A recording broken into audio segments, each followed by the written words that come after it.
Hello students, कैसे हैं आप सभी। उम्मीद करता हूँ सब बिल्कुल स्वस्थ और मस्त होंगे।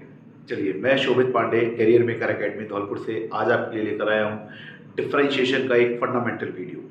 मैं डिफरेंशिएशन कवर करवाऊंगा 2 से 3 वीडियोस में, और प्रयास ये रहेगा कि आप 2 से 3 वीडियोस के बाद पूरा डिफरेंशिएशन सीख जाएंगे। इवन क्लास 12th का मैथमेटिक्स का भी पोर्शन आपको आ जाएगा। बट याद रहे, मैं आपको डिफरेंशिएशन पढ़ा रहा हूँ सिर्फ फिजिक्स के लिए फिलहाल, क्योंकि आप सब जानते हैं कि फिजिक्स में डिफरेंशिएशन बार बार यूज होता है, बहुत बार यूज होता है। और आप सबके फंडामेंटल मतलब 2 से 3 लेक्चर अगर अपन ने डिफरेंशिएशन की पढ़ लिए तो पूरी क्लास 11th का 12th का फिजिक्स आसान हो जाएगा। 4 ही तो चीज़ें, डिफरेंशिएशन, इंटीग्रेशन, वेक्टर और लॉग, ये 4 पहिए हैं। बहुत अच्छी तरीके से अपन एक एक करके सबको पढ़ते हैं। शुरू करते हैं डिफरेंशिएशन का कॉन्सेप्ट। देखिए, सबसे पहले जानना जरूरी है कि डिफरेंशिएशन कॉन्सेप्ट कहां से आया है। तो डिफरेंशिएशन का कॉन्सेप्ट जो है वो स्लोप से आता है, किसी भी ग्राफ का स्लोप। समझते हैं कैसे? मान कीजिए कि कोई मेरे पास एक फंक्शन है y और x के बीच में ग्राफ है। y और x के बीच में एक हमने ग्राफ बनाया हुआ है ये। तो इस ग्राफ का जो थीटा होगा उसका tan फंक्शन, इस एंगल का tan फंक्शन वो स्लोप होता है।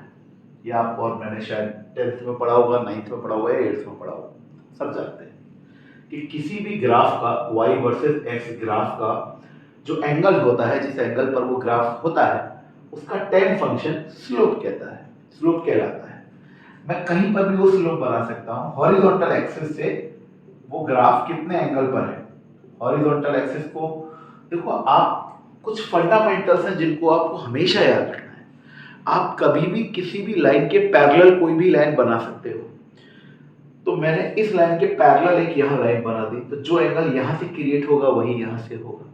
इसी के पैरेलल एक यहाँ बना दी, तो ये एंगल जो यहाँ बन रहा होगा वैसा ही यहाँ बनेगा और वैसा ही यहाँ बन रहा होगा। तो इस चीज को अपन स्लोप कहते हैं। तो किसी भी ट्रायंगल का या किसी भी ग्राफ का थीटा यानी कि एंगल का tan फंक्शन उसका स्लोप होता है। इसको और आगे समझते हैं। अब मान के चलिए मेरे पास कोई ग्राफ है जिसमें कोई कर्व इस प्रकार से जा रहा है। कर्व है, ये तो स्ट्रेट लाइन था, ये कर्व है। तो मेरे को इस पॉइंट का अगर स्लोप निकालना है तो मेरे को tan थीटा लेना पड़ेगा इस पॉइंट पर। अगर आप लोग जानते हो कि tan थीटा का पूरा नाम होता है टेंजेंट, तो मतलब यही है कि जिस पॉइंट पर भी मेरे को स्लोप निकालना है मेरे को टेंजेंट पुट करना पड़ेगा। तो मैंने यहां पर एक टेंजेंट को टेंजेंट बना दिया। तो जो टेंजेंट है ये जितना एंगल बनाएगा वो निकाल ले, tan थीटा हो जाएगा। अगर कोई कहे कि नहीं साहब यहां पर मेरे को स्लोप बताओ, तो यहां पर टेंजेंट डाल दो इस पॉइंट पर, तो ये tan थीटा। कोई पूछेगा सर यहां पर बताइए, तो यहां पर एक थीटा। तो जिस भी पॉइंट पर आपको स्लोप चाहिए होता है आप उस पॉइंट पर एक टेंजेंट डालिए। वो टेंजेंट वाली लाइन एक्स एक्सिस से कितना एंगल बना रही है, angle of tangent, angle of tangent, इसको कहते हैं tan theta. At any point, किसी भी पॉइंट पर, is called slope of that point, इस पॉइंट का स्लोप। तो आप समझ रहे हैं, द एंगल ऑफ टेंजेंट का मतलब tan थीटा होता है।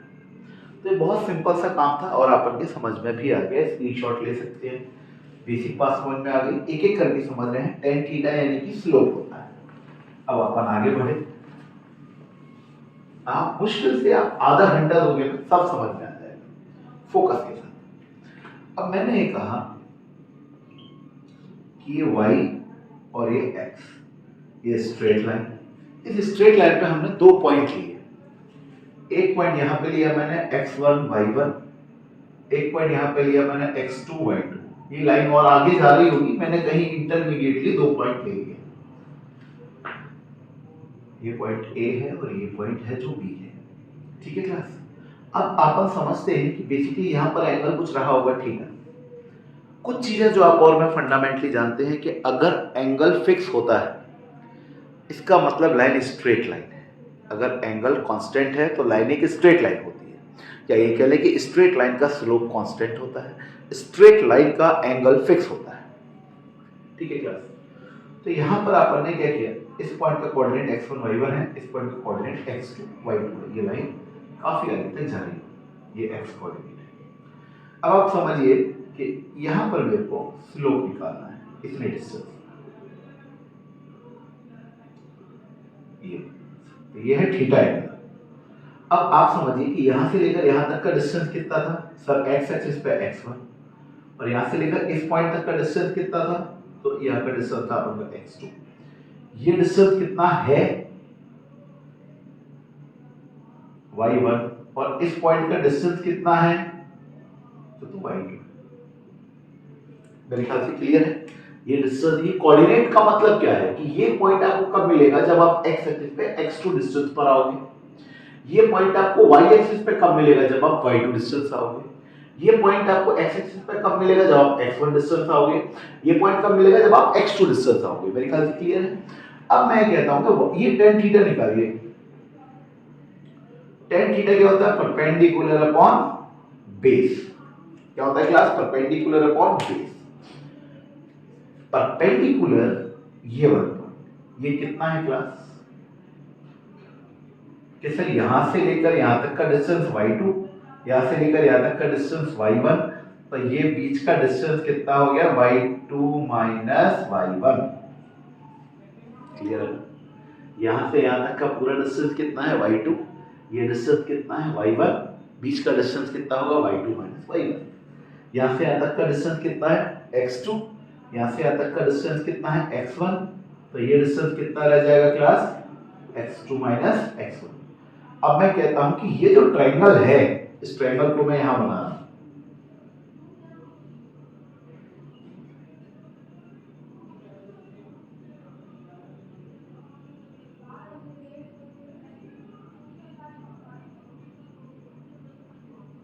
तो इस ट्रायंगल का tan थीटा यानी कि परपेंडिकुलर अपॉन बेस, परपेंडिकुलर हो जाएगा y2 माइनस y1, बेस हो जाएगा x2 माइनस x1।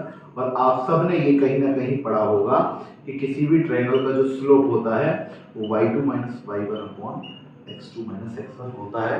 वो आया यहां से है, समझ जाइए एक बार। ठीक है क्लास? अब अपन आगे बढ़ते हैं। ये स्ट्रेट लाइन के लिए स्लोप निकाला था, दिमाग में सेट कर लीजिए कि स्ट्रेट लाइन के लिए जो स्लोप होता है वो change in y axis upon change in x axis होता है। चेंज मतलब y2 minus y1 along y axis, x2 minus x1 along x axis. Simple है, अभी तक कोई डिफरेंशिएशन नहीं आया। अब अपन डिफरेंशिएशन की ओर मूव करते हैं।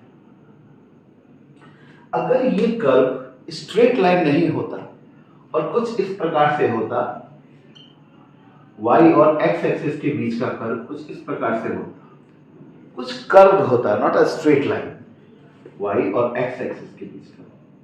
इस पॉइंट का कोऑर्डिनेट x1 y1 और इस पॉइंट का कोऑर्डिनेट x2 y2। क्लियर है? थोड़ा और बड़ा लिख देते हैं। इस पॉइंट का कोऑर्डिनेट x1 y1 और इस पॉइंट का कोऑर्डिनेट x2 y2। ठीक है क्लास? अब ये बताओ कि कोई मुझसे ये बीच का एंगल पूछे कितना है। यहां पर तो ट्रायंगल बन रहा था, ट्रायंगल के एंगल का tan थीटा, ट्रायंगल के एंगल का tan थीटा स्लोप था। क्या अभी भी ट्रायंगल के एंगल का कुछ कंसीडर होगा? क्योंकि सर ये तो ट्रायंगल ही नहीं दिख रहा है। पहली बात तो ये एक स्ट्रेट लाइन तो है नहीं, ये कर्व्ड लाइन है। तो इसमें मैं टेंजेंट कैसे डालूं, टेंजेंट डालूंगा तो कट कटा जाएगा, टेंजेंट थोड़ी ना होगा। प्रॉब्लम यहां पर आती है और यहां डिफरेंशिएशन आता है। तो अब प्रॉब्लम का सॉल्यूशन बताइए क्या है। तो सर प्रॉब्लम का सॉल्यूशन ये है कि ये जो अपन ने इतना बड़ा ट्रायंगल लिया है ना, ये बड़ा ट्रायंगल नहीं लेंगे, ये छोटा ट्रायंगल लिया जाएगा। कैसा ट्रायंगल लिया जाएगा? छोटा। तो मैं इसके बीच का एक छोटा सा ट्रायंगल लेता हूं, ये वाला। ठीक है?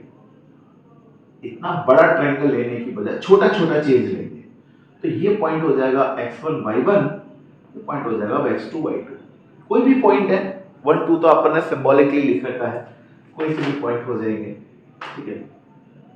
ये वाला पॉइंट हो जाएगा आपका x1 y1 और ये वाला पॉइंट हो जाएगा x2 y2। अब मैं tan थीटा लेता हूं इस छोटे से ट्रायंगल में, ये x2 y2 है और ये x1 y1 है, ये है थीटा।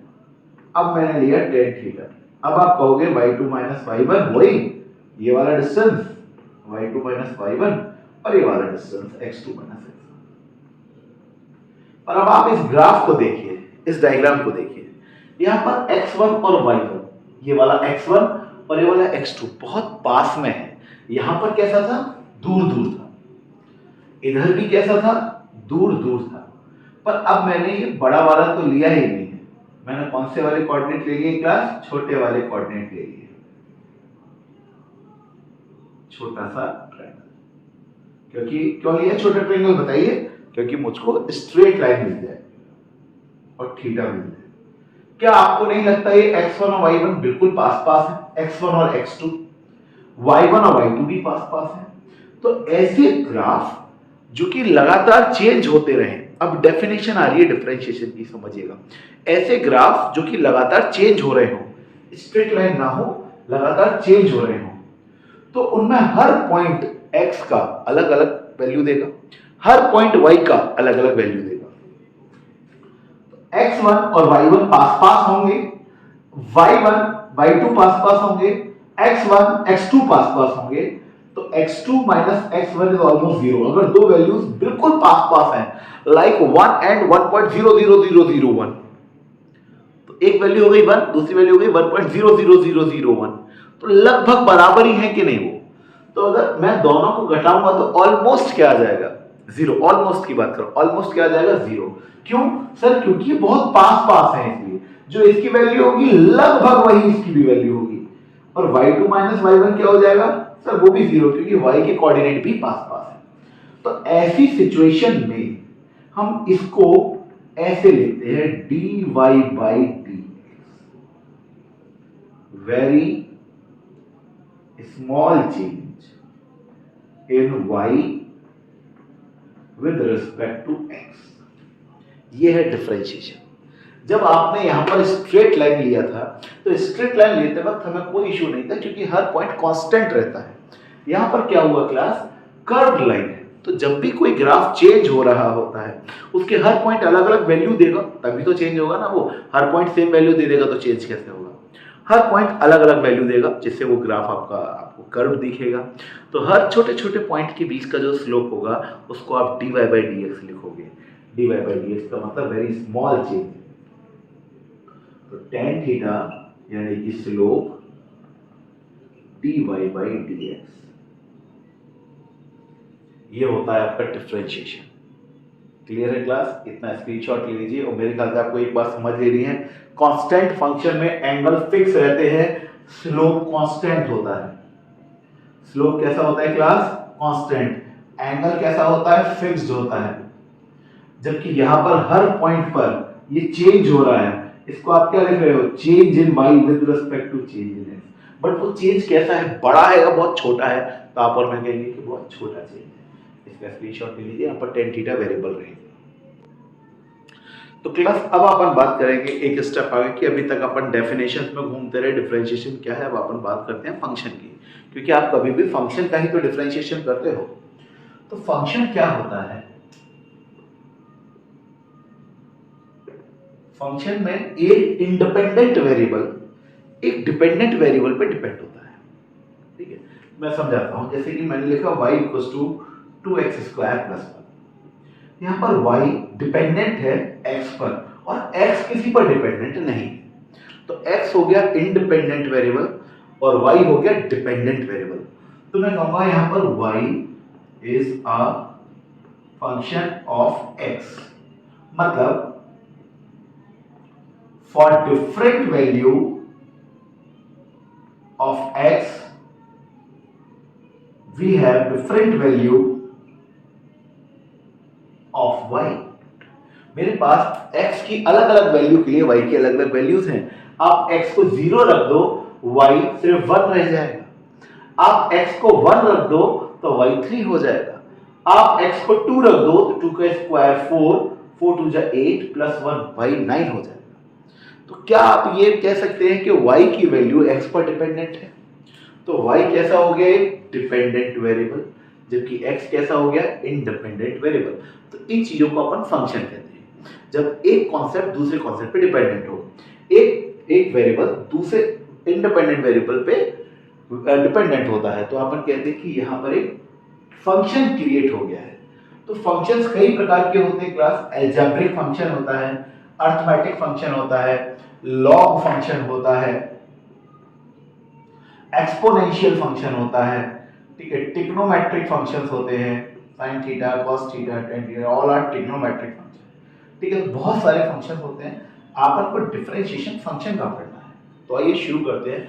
सबसे पहले और जो रूट लाइन चीज है वो है y x की पावर n, y x की पावर n। एक बात और शुरुआत में बता दो कि जो चीज वेरिएबल नहीं है, जो चीज चेंज नहीं हो रही है, उसका डिफरेंशिएशन नहीं होगा। समझ रहे? ये अभी अपन ने ग्राफ में देखा ना कि tan थीटा क्या dy बाई dx, क्या y और x चेंज होगा? स्ट्रेट लाइन है तो मेरे कहने का मतलब ये है कि एक y और x, आपके पास फंक्शन है y 5, क्या ये x पे डिपेंडेंट है? कहीं लगा हुआ है इसमें x? नहीं लगा है sir. What does it means? It means it give a constant value. y कितना है? 5। x पर डिपेंडेंट ही नहीं है, तो क्या कोई स्लोप बन रहा है? ये तो पैरेलल है x एक्सिस के। और tan थीटा यानी कि स्लोप यानी कि डिफरेंशिएशन की डेफिनेशन क्या थी? कि वो एंगल जो कि हॉरिजॉन्टल x एक्सिस से बने। जैसे कि कोई कर्व है तो इसका हॉरिजॉन्टल x एक्सिस से जो एंगल बनता है, अब ये जो लाइन आपको दिख रही है ये तो इसके पैरेलल है। पैरेलल है तो दो पैरेलल लाइन के बीच का एंगल कितना होता है? 0। तो ये कितना है क्लास? tan 0। tan 0 मतलब 0, मतलब कोई डिफरेंशिएशन नहीं होगा। ये मैथमेटिकली मैं आपको समझा रहा हूं कि अगर कोई वैल्यू इंडिपेंडेंट है, मतलब x पर डिपेंडेंट नहीं है, मतलब it is a constant number, तो उसका डिफरेंशिएशन 0 होगा। क्यों 0 होगा वो समझ लीजिए, क्योंकि वो x एक्सिस से 0 एंगल बनाएगा। तो कांस्टेंट का डिफरेंशिएशन कितना हो जाएगा क्लास? 0 हो जाएगा। कांस्टेंट का डिफरेंशिएशन कितना हो जाएगा? Differentiation dy by dx of a constant is 0, क्योंकि वो x पर डिपेंडेंट ही नहीं है। अब बात करते हैं y x की पावर n की। ये सबसे ज्यादा यूज होने वाला है। x की पावर n, x की जगह y हो सकता था, t हो सकता था, r हो सकता था, कोई सा भी आप सिंबल उठा सकते हो। n यहां पर इंटीजर नंबर्स है, आप पॉजिटिव में ले सकते हो, इनको नेगेटिव में भी ले सकते हो, ऐसे कोई इशू नहीं है। ठीक है ना? रियल नंबर भी बोल सकते हो आप, कोई भी नंबर हो सकता है, प्लस में, माइनस में, डेसिमल में, कुछ भी। इसका डिफरेंशिएशन का रिप्रेजेंटेशन ऐसे होता है इस तरीके से। यहां पर अगर आपके पास t होता तो आप कहते हैं y किस पे डिपेंडेंट है? t पर। तो यहां पर डिफरेंशिएशन किसके रेस्पेक्ट में होता? t के। यहां r होता तो आप यहां r लिखते। क्लियर है क्लास? फिलहाल यहां पर आप ले रहे हो x, तो आप इसको कैसे पढ़ोगे? Change of y when there is a change in x, y में चेंज जब x में चेंज हो रहा, change of y when there is a change in x। Clear है क्लास? तो इसका डिफरेंशिएशन होता है dy by dx। अगले स्टेप में जरा y का फंक्शन लिखो, x की पावर n, इसका डिफरेंशिएशन होता है n x की पावर n माइनस 1। जो भी पावर है वो नीचे आ जाती है और एक से कम हो जाती है। ये फंडामेंटल बता रहा हूं, इसके अंदर बहुत सारे रूल्स लगेंगे अभी आगे चल के, तो जब लगेंगे तब अपन रूल को भी पढ़ें। अभी सिंपल कि y is equal to x की पावर n, तो इसका डिफरेंशिएशन n x की पावर n माइनस 1 होता है। यहां पर n वही पावर है जो यहां पर थी, वो नीचे आ जाती है, पावर 1 से कम हो जाती है। अगर इस चीज को मैं आपको एग्जांपल से समझाऊं तो एग्जांपल्स लेते हैं कई सारे। जैसे y equal to x square, y equal to x square, तो dy by dx, y की जगह y का फॉर्मूला एक्स स्क्वायर, और फिर जैसे यहाँ पर देखो x की पावर n, x की पावर 2, आपको इस फॉर्म में लेकर आना पड़ेगा। यहाँ पर पावर कितनी थी n, n नीचे आ गया, यहाँ पर पावर कितनी है 2, 2 नीचे आ गया, x की जगह x, और यहाँ पर पावर n थी, यहाँ पर कितनी रह गई थी n माइनस 1, एक से कम हो गई थी। यहाँ पर पावर कितनी है 2, तो 2 माइनस 1 यानी कि 2x की पावर 1 लिखने की आवश्यकता नहीं है, एक्स स्क्वायर का डिफरेंशिएशन 2x हो गया है। ये पावर कितनी है 2, वो नीचे आ गया है, और पावर 1 से कम हो गई है, पावर 1 से कम हो गई है मतलब 1 हो गई है। यहाँ पर पावर जो थी वो नीचे आ जाएगी और पावर 1 से कम हो जाएगी। पावर कितनी प्लस 2, तो 2 नीचे आ गया है और x की पावर 1 से कम हो गई है। एक और एग्जांपल लेते हैं, like y equals to x की पावर 5, x की पावर 5, तो dy by dx, d upon dx, x की पावर 5, तो 5x की पावर 4 हो जाएगा। पावर कितनी है 5, वो आ गया है नीचे, और पावर 1 से जो है कम हो गई है, 5 की बजाय रह गई है 4। एक और एग्जांपल लेते हैं, यहाँ पर फंक्शन है आपके पास y इक्वल्स टू x की पावर 10, तो dy बाई dx, x की पावर 10, 10 नीचे आ जाएगा, और पावर 10 माइनस 1 यानी कि 10x की पावर 9। क्लियर है? अगर सिंपल आएगा तो कहीं कोई टेंशन ही नहीं है क्लास, ठीक है। अच्छा, अगर सिर्फ फंक्शन हुआ y इक्वल्स टू x, तो क्या करो, फंक्शन हुआ y इक्वल्स टू x, मतलब x मतलब क्या, पावर 1 है, किसी भी चीज की पावर 1 हो तो उतना ही लिखा जाता है, तो dy बाई dx, y की जगह आप क्या लिखोगे x, हाँ है ना। अब दो तरीके हैं, या तो dx अपॉन dx करके कितना आ गया 1 आ गया आपके पास, या आप ये समझ लो कि x की पावर 0 है, सॉरी x की पावर 1 है, तो 1 नीचे आ गया और x की पावर 1 माइनस 1 यानी कि 1 x की पावर 0 यानी कि 1। कैसे भी समझ लीजिए जैसे आपको अच्छा लगे। इनको स्क्रीनशॉट ले लीजिए, नोट डाउन कर लीजिएगा आराम से आप लोग। आगे बढ़ते हैं क्लास। अब अपन एक एग्जांपल ले रहे हैं, y equals to under root x। सब रटने हैं, समझने हैं, एक बार आप समझ लीजिए, ऐसा प्रैक्टिस करनी है कि कोई सोते हुए भी पूछ ले तो बड़बड़ा के उठा के बता दो फटाफट से, ठीक है। फंक्शन है आपका y equals to under root x। देखो आपन को जो डिफरेंशिएशन पता है ना, वो पता है x की पावर n का। x की पावर n का डिफरेंशिएशन क्या होता है क्लास, n x की पावर n माइनस 1। तो आपन को हर क्वेश्चन उसी फॉर्म में लिखना चाहिए, किस फॉर्म में, x की पावर n की फॉर्म में। तो क्या ये x की पावर n की फॉर्म में फिलहाल है, नहीं है सर, फिलहाल तो नहीं है, ये कुछ अजीब सा दिख रहा है। तो पहले आप इसको लिखें कि x की पावर सर 1/2, रूट का मतलब कितना होता है 1/2। तो पहले तो ये लिखा, हाँ अब ये इसकी तरह दिख रहा है, जहां पर n की जगह पर 1/2 है, n की जगह पर पावर कितनी क्लास 1/2 है, ठीक है। तो अगर अब मैं इसका डिफरेंशिएशन करता हूं dy बाई dx का, तो ये d अपॉन dx, x की पावर 1/2, ये पावर नीचे आ जाएगा कि नहीं, और पावर 1 से कम हो जाएगी। पावर कितनी है 1/2, 1/2 नीचे आ गया, x की पावर 1/2 माइनस का 1, 1/2 नीचे, x की पावर आधे में से 1 घटाओगे तो माइनस का आधा है, आधे में से 1 घटाओगे क्या आएगा माइनस का आधा। अब एक्चुअल में डिफरेंशिएशन तो आपका यहाँ हो चुका है, पर आपको सही फॉर्म नहीं मिली है अभी। फॉर्म कैसे निकालते हैं देखिए, जब भी पावर माइनस की हो और आप उसको अगर नीचे ले आते हैं तो पावर प्लस की हो जाती है। कुछ बच्चों को नहीं पता हो तो बता दूं, जैसे x की पावर p लिखा हुआ है, तो उसको रेसिप्रोकल में लिखोगे तो माइनस p हो जाएगा। 1/x की पावर q लिखा हुआ है, नीचे से ऊपर ले जाओगे तो x की पावर माइनस q हो जाएगा। तो ये चाहिए, तो ये माइनस का है, ठीक है। मतलब अगर x की पावर माइनस p होता तो मैं उसको 1/x में लिखता तो पावर कितनी हो जाती, प्लस की हो जाती। जिन बच्चों को नहीं पता ना, मैं हमेशा से आप लोगों को ये बोलता हूं कि ये मत सोचो कि कोई एक दिन आएगा और आपका सारा कॉन्सेप्ट बेटर हो जाएगा, नहीं, कोई दिन नहीं आने वाला। समझते। अब जैसे आज इसकी जरूरत पड़ी तो आज ये सिखा दिया, अब आपके लिए टॉपिक हो गया है। अब आप इसको लिख लें, समझ लें, 2-4 प्रैक्टिस कर लें, कोई डाउट हो तो पूछ लिया करो कमेंट बॉक्स में, ठीक है। तो अब ये देखो माइनस का 1/2 है, इसका स्क्रीनशॉट ले लो, किसी को लेना हो तो, कोई नहीं जानता हो तो कोई घबराने की बात नहीं है, ठीक है। 1/2 एक्स की पावर -1/2। अब इसको मैं नीचे लेकर आता हूं तो ये प्लस का 1/2 हो जाएगा, सही बात है, एक्स की पावर प्लस का 1/2। अब प्लस का 1/2 को आप क्या लिख सकते हो, रूट एक्स लिख सकते हो वापस से। तो 1/2 की जगह 1/2 और एक्स की पावर 1/2 की जगह क्या लिखोगे आप, रूट एक्स।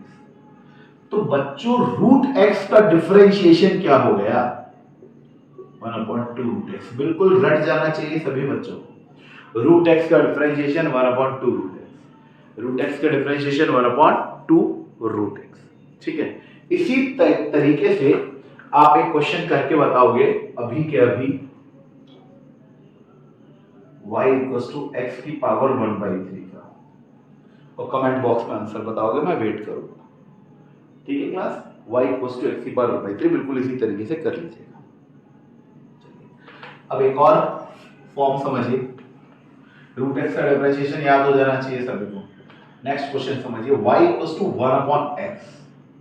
इसके साथ भी क्या प्रॉब्लम है कि सर आपने डिफरेंशिएशन सिखाया है dy/dx x की पावर n का, और ये उस तरीके से तो नहीं लिखा हुआ है।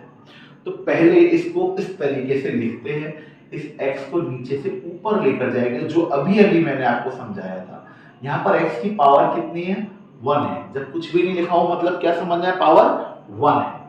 तो जब इस x को मैं नीचे से ऊपर लेके जाऊंगा तो पावर कितनी हो जाएगी क्लास, सर वो हो जाएगी -1। अब मैं इसका जब डिफरेंशिएशन करता हूं dy/dx y का, d/dx x की पावर -1, तो क्या होगा, ये -1 नीचे आएगा, ये लीजिए आगे सर, और x की पावर -1, क्योंकि आप समझिए फॉर्मूला क्या था, n x की पावर n-1, अपना तो n ही -1 है, तो n -1 x की पावर -1 कितना हो गया, -2। फिर वही बात आई कि अपन तो सर -2 है, तो कोई दिक्कत नहीं है, -1 को एज इट इज रखिए और इस x की पावर -2 को नीचे आके लिखिए तो हो जाएगा +2। तो बताइए डिफरेंशिएशन ऑफ 1/x क्या हो जाता है क्लास, -1/x²। और आगे बढ़ते हैं, अगर क्वेश्चन लिखा होता है 1/x² का डिफरेंशिएशन बताइए, 1/x² का डिफरेंशिएशन, तो कुछ नहीं करना है, पहले x को नीचे से ऊपर लेके जाओ, माइनस का पावर हो गया इधर, dy/dx d/dx x की पावर -2, क्या करना है, -2 नीचे लाना है, और x की पावर -2 -1 कर देनी है, -2 और x की पावर -3 हो जाएगी, -2/x की पावर 3 हो जाएगी। तो आपका डिफरेंशिएशन x की पावर 1/x² का डिफरेंशिएशन जो था वो -2/x³ हो गया। आपको अगर मैं शॉर्ट ट्रिक बताऊं तो इधर देखना, यहाँ पर x की पावर कितनी थी, नीचे 1 थी, तो वो माइनस के साथ ऊपर आ गया और नीचे एक पावर बढ़ गई। यहाँ पर x की पावर नीचे कितनी थी सर, 2 थी, तो 2 आ गया माइनस के साथ और नीचे एक बढ़ गई पावर। तो अगर मैं आपको अगला क्वेश्चन ऐसा दूं कि y = 1/x की पावर 3, तो आप आंख झपकते कह देना कि सर इसका तो डिफरेंशिएशन पावर कितनी है, 3, वो कितना हो जाएगा ऊपर -3 और नीचे पावर 1 से बढ़ जाएगी। आसान है। अगर कल को डिफरेंशिएशन आया 1/x की पावर 4 का, तो इसका डिफरेंशिएशन dy/dx 1/x की पावर 4 कितना हो जाएगा, -4 ऊपर और x की पावर नीचे से 1 बढ़ जाएगी, 5 हो जाएगी। फटाफट से स्क्रीनशॉट लीजिए, मेरे ख्याल से आपकी प्रॉब्लम सॉल्व हो जाएंगी। अब फटाफट कोई दिक्कत नहीं है। तो क्लास आगे बढ़ते हैं। अब अपन एक छोटा सा रूल समझना है, कुछ बेसिक डिफरेंशिएशन करे हैं, पर याद रखें अभी तक अपना डिफरेंशिएशन सिर्फ x की पावर n का हुआ है। डिफरेंशिएशन किसका हुआ है, x की पावर n का, जो कि होता है n x की पावर n-1। और भी कई सारे हैं, जैसे मैंने बताया था a की पावर x, e की power x, log, sin theta, cos theta, tan theta, वो भी पढ़ेंगे लेटर ऑन। अभी पहले एक चीज को समझते हैं, ज्यादातर करके यही इस्तेमाल आ रहा है, तो दिक्कत भी इसी में आ रही है।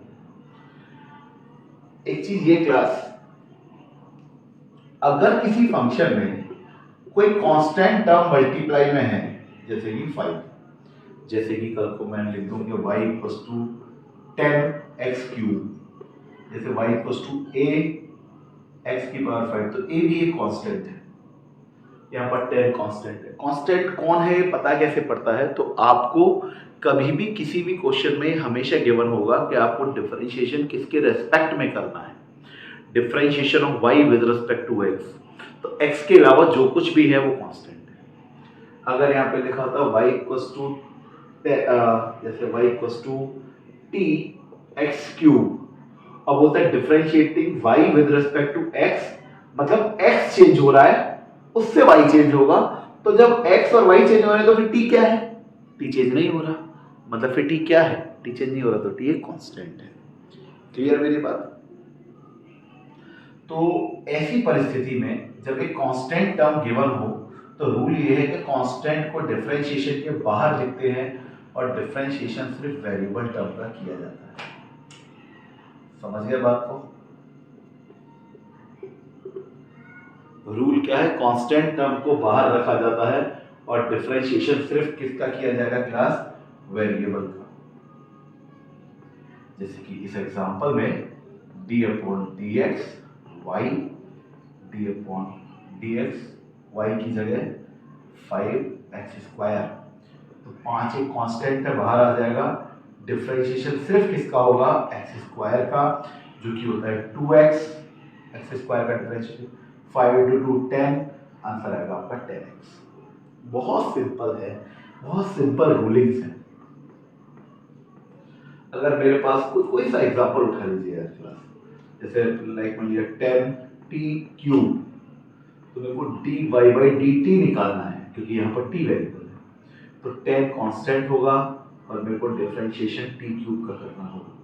याद रखें ऐसे केस में नीचे t आएगा, तो 10 3t स्क्वायर t क्यूब का differentiation, it become 30t square. Simple simple rule है क्लास, बता लीजिए इसको, रूल भी समझ लीजिए। अब अपन आते हैं अलजेब्रा ऑफ डिफरेंशिएशन पे। किस पे class, algebra of differentiation. Algebra समझते हो, plus minus multiply divide, algebra.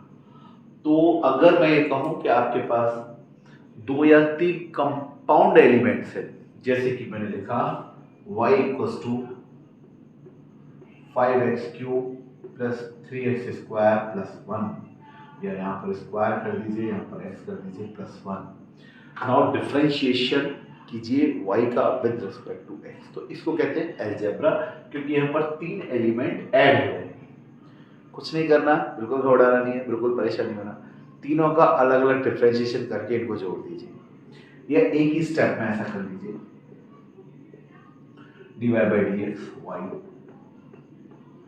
y का फॉर्मूला लिखिए 5x square plus 3x plus 1, 5x square को अलग डिफरेंशिएट कीजिएगा क्लास। आपकी जब प्रैक्टिस हो जाए ना एक आध क्वेश्चन के बाद, तो आप लोग एक ही स्टेप में सब कर सकते हैं। और मैं चाहता हूं कि 12th तक आप इतने परिपक्व हो जाए कि इसके बाद देखते ही आंसर लिखें। ये स्टेप की जरूरत सिर्फ 11th क्लास के फंडामेंटल्स में है। dy by dx 5x square को अलग लिखा, 3x को अलग लिखा, 1 को अलग लिखा। 5 के साथ वही रूल लगेगा, कांस्टेंट है, 5 बाहर, d upon dx x square, 3 एक कांस्टेंट है बाहर, d अपॉन dx x, और 1 का डिफरेंशिएशन 0 क्योंकि 1 एक नंबर है। x स्क्वायर का डिफरेंशिएशन 2x, dx 1 और ये 0, तो आंसर हो गया क्लास 10, ये वाला 5 into 10x plus 3, as simple as that। बहुत सिंपल होता है डिफरेंशिएशन। एक और क्वेश्चन अपन पिक करते हैं यहाँ पर, like y equals to 3t cube plus 2t square plus 5t plus 1। Now differentiation of y with respect to x, d upon dx 3t cube plus 2t square plus 5t plus 1। Individually कर लो या एक एक करके करो, देखो एक एक करके सिखाता हूँ। इसका तो 3 एक कांस्टेंट है, 3 बाहर, t क्यूब का, तो t क्यूब का 3t स्क्वायर, t क्यूब तो 3 नीचे आ गया और पावर 1 से कम हो गई। सिंपल। प्लस ये वाला 2 एज इट इज बाहर, टी स्क्वायर तो पावर नीचे और पावर 1 से कम, 5 कांस्टेंट बाहर, टी का विद सॉरी यहां पर x नहीं आएगा, सॉरी माय मिस्टेक, टी का विद रिस्पेक्ट टू टी 1 और इस 1 का 0, तो 3 as it is, t cube का 3t square, 2 constant as it is, t square का 2t, 5 कांस्टेंट और टी का विद रिस्पेक्ट टू टी 1, ये हो गया 9 टी स्क्वायर, 2 2 जा 4, टी की जगह टी प्लस 5, आपका आंसर सिंपल है। अब 3 फंक्शंस और हैं जिनको मैं सिर्फ इनिशिएट कर रहा हूं, y इक्वल्स टू ए की पावर x, ये अगर डिफरेंशिएशन मौत है ना मौत, तो ये बंदा अश्वत्थामा है, इसका कुछ नहीं होता, इसका डिफरेंशिएशन यही रहता है, ये बड़ा ही ढीठ है क्लास, e की पावर x का डिफरेंशिएशन e की पावर x होता है। एक फंक्शन है y equals to log x, इसका डिफरेंशिएशन जो है होता है 1 अपॉन x, एक फंक्शन होता है a की पावर x, तो उसका डिफरेंशिएशन हो जाता है a की पावर x log a। इसके बारे में डिटेल चर्चा अपन अगले लेक्चर में करेंगे, इनकी क्वेश्चंस भी तभी करेंगे, आज सिर्फ इसको इंट्रोड्यूस कर रहे हैं। थैंक यू क्लास, सभी क्वेश्चंस की प्रैक्टिस कीजिएगा, एक बार खुद के नोट्स बनाइएगा बढ़िया से, कोई दिक्कत नहीं आएगी, स्टिल आती है तो आप मेरे को कमेंट बॉक्स में पूछ सकते हैं, सारी डिटेल आपको वहाँ पर मिल जाएगी। बहुत जल्द इसका नया वीडियो आ जाएगा आपका, तो आपका पूरा डिफरेंशिएशन कवर हो जाएगा। याद रखिए ये एडिशनल चीज़ें हैं, जो पढ़ा दिया ना वही 99% काम में आएगा। तो थैंक यू क्लास।